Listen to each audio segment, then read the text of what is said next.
देखिए, आज हम आपके गणित में एक अत्यंत महत्वपूर्ण टॉपिक लेकर के चल रहे हैं जिनका प्रयोग आपके बेसिक कॉन्सेप्ट से लेकर के हर एक कक्षा के मैथ तक उनका प्रयोग किया जाता है। आपको पता है, गणित विषय में आपने गणित की 2-3 महत्वपूर्ण शाखाओं का अध्ययन किया होगा, जिनमें एक शाखा आपकी होती है बीजगणित, दूसरी शाखा आपने पढ़ी होगी अंकगणित, तीसरी शाखा आपने पढ़ी होगी रेखा गणित। इस तरह आपने गणित विषय का अध्ययन किया होगा। बीजगणित में जैसा आपको पता है, समस्त बीजी व्यंजकों का प्रयोग किया जाता है। जैसे ABCD अक्षर XYZ जो चर राशियां हैं, उनका अध्ययन बीजगणित के अंतर्गत किया जाता है। दूसरा, जितनी गणित की संख्याओं में जो तुम्हारे अंकीय प्रश्न होते हैं, अंकों का प्रयोग किया जाता है, वो अंकगणित होता है। जैसे 1, 2, 3 आदि संख्याएं हैं। और रेखा गणित में आपके विभिन्न प्रकार के डायग्रामों, विभिन्न प्रकार के चित्र और आकृतियों का अध्ययन होता है। आकृतियों का या आपके किसी भी चित्रों का प्रयोग के माध्यम से जिस गणित के अंतर्गत अध्ययन किया जाता है, वो आपका रेखा गणित होता है। तो आज हम इसी श्रृंखला में आपको अंक गणित की सबसे बेसिक कॉन्सेप्ट संख्या, आज हम संख्या के बारे में आपको बताएंगे और इन संख्याओं के माध्यम से ही किसी भी गणित विषय की रूपरेखा तैयार की जाती है। संख्याओं का प्रयोग क्या होता है, पहले ये समझिए आखिर संख्याएं क्या होती हैं।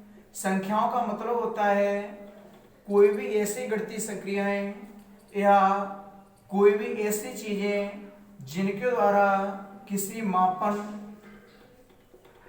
मापन को व्यक्त किया जा सकता है या किसी भी राशि को उसके संख्या के रूप में प्रदर्शित किया जा सकता है, उससे एक नियत मान दिया जा सकता है, उन्हें हम संख्या कहते हैं। जैसे मान लो मैंने यहाँ पर 3 प्रकार की आकृतियों का निर्माण किया। अब इन्हें अगर हम संख्या के रूप में व्यक्त करेंगे तो हम एक गिनती के माध्यम से बता सकते हैं कि 1, 2, 3 कहने का तात्पर्य इन 3 चित्रों को 3 संख्या के द्वारा प्रदर्शित किया जा सकता है। ये तुम्हारी संख्याएं होती हैं। संख्याएं अनेक प्रकार की होती हैं, जिनमें से कुछ प्रमुख प्रकार की संख्याएं मैं आपको बताने जा रहा हूं। देखिए, पहली संख्या आपकी होती है प्राकृतिक संख्याएं। कौन संख्या होती है पहली? प्राकृतिक संख्याएं होती हैं। और प्राकृतिक संख्या का मतलब होता है वे संख्याएं जो 1 से लेकर के 9 तक चलती हैं, वो तुम्हारी प्राकृतिक संख्याएं होती हैं। जैसे 1, 2, 3, 4, 5, 6, 7, 8, 9, ये सब संख्याएं कौन सी संख्या होती हैं? आपकी प्राकृतिक संख्या होती हैं। दूसरी आपकी होती हैं पूर्ण संख्याएं। पूर्ण संख्याओं का मतलब होता है जो संख्याएं आपकी 0 से लेकर के 9 तक चलती हैं, वो आपकी पूर्ण संख्याएं होती हैं। कौन सी संख्याएं होती हैं? वो पूर्ण संख्याएं होती हैं। तीसरा आपका सम संख्याएं होती हैं। सम संख्याओं का मतलब होता है जो संख्याएं पूरी तरह से 2 से विभाजित हो जाती हैं। जैसे 2 है, 4 है, 6 है, 8 है, ये सब संख्याएं आपकी सम संख्याएं होती हैं। चौथी आपकी होती हैं विषम संख्याएं। विषम संख्याओं का मतलब होता है जो संख्याएं आपकी 2 से पूर्णतः विभाजित नहीं होती हैं, वह आपकी विषम संख्याएं होती हैं। जैसे 3 है, 5 है, 7 है, 9 है, यानी जो 2 से नहीं कटेंगे पूर्णतः, वो आपकी विषम संख्याएं होंगी। पांचवी संख्या आप मान के चलिए भाज्य संख्याएं होती हैं। भाज्य संख्याओं का मतलब होता है जो संख्याएं स्वयं के अतिरिक्त अन्य संख्याओं से भी कट जाती हैं, अन्य संख्याओं से भी विभाजित हो जाती हैं। जैसे मान लो मैंने संख्या ले ली 12। 12 के फैक्टर करने के लिए आप इसे 2 से काट सकते हैं, इसके फैक्टर 3 से कर सकते हैं, 4 से कर सकते हैं, 6 से कर सकते हैं। तो ऐसी संख्याएं आपकी भाज्य संख्या होती हैं। कहने के तात्पर्य भाज्य संख्या वे संख्याएं होती हैं जो अपने अतिरिक्त अन्य संख्याओं से भी कट सकती हैं, अन्य संख्याओं से विभाजित हो सकती हैं, वो आपकी भाज्य संख्या होती हैं। अगली आपकी संख्या होती है अभाज्य संख्याएं। अभाज्य संख्या का मतलब होता है वे संख्याएं जो स्वयं और एक के अतिरिक्त किसी अन्य संख्या से नहीं विभाजित होती हैं, वो अभाज्य संख्याएं होती हैं। जैसे आपका 5 है, 7 है, 11 है, इनके फैक्टर करने के लिए आपको उसी संख्या का प्रयोग करना पड़ेगा जो संख्या का स्वतः का जातीय मान है। जैसे 5 है, 5 का फैक्टर करने के लिए 5 से डिवाइड करना पड़ेगा, और 7 का निकालने के लिए 7 का ही करना पड़ेगा। ये आपकी अभाज्य संख्या होती है। अगला होता है आपका परमेय संख्याएं। परमेय संख्याओं का मतलब होता है जो संख्याएं आपकी भिन्न के रूप में लिखी होती हैं, अर्थात P/Q के फॉर्म में लिखी होती हैं, वो संख्याएं आपकी परमेय संख्याएं होती हैं। जैसे 4/5 है, 6/8 है, 9/10 है, यानी जो भिन्नों के रूप में होती हैं वो आपकी परमेय संख्या होती हैं। अगली संख्या होती है आपकी अपरमेय संख्या। अपरमेय संख्या का मतलब होता है जो संख्या आपकी किसी भी भिन्न के रूप में नहीं होती है, कहने का तात्पर्य अंडर रूट के अंदर होती है, और जिसका कोई भी वास्तविक मान ज्ञात नहीं किया जा सकता है। दूसरा थीटा है तुम्हारा, पाई है आपका। जिन संख्याओं में अपरिमित रूप से आगे भाग जाता रहता है, जिनके पीछे डॉट डॉट डॉट लगा होता है, ये सब संख्याएं आपकी अपरिमेय संख्याएं होती हैं। कुल मिला के आपने कितनी संख्याएं पढ़ी यहाँ पर? 8। इसके अलावा आपकी अन्य संख्याएं होती हैं जिन्हें पूर्णांक संख्याएं कहते हैं।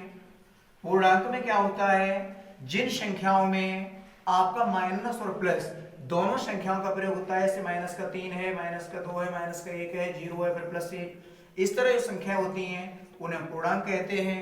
इसके बाद एक आपकी वास्तविक संख्याएं होती हैं। वास्तविक संख्या का मतलब होता है जो संख्याएं आपकी किसी वास्तविक मान को प्रदर्शित करती हैं वो वास्तविक संख्या होती हैं। जैसे √2 या ये अन्य प्रकार की जो संख्या थी इन्हें वास्तविक संख्या भी कह सकते हैं। एक आपकी अवास्तविक संख्या होती है।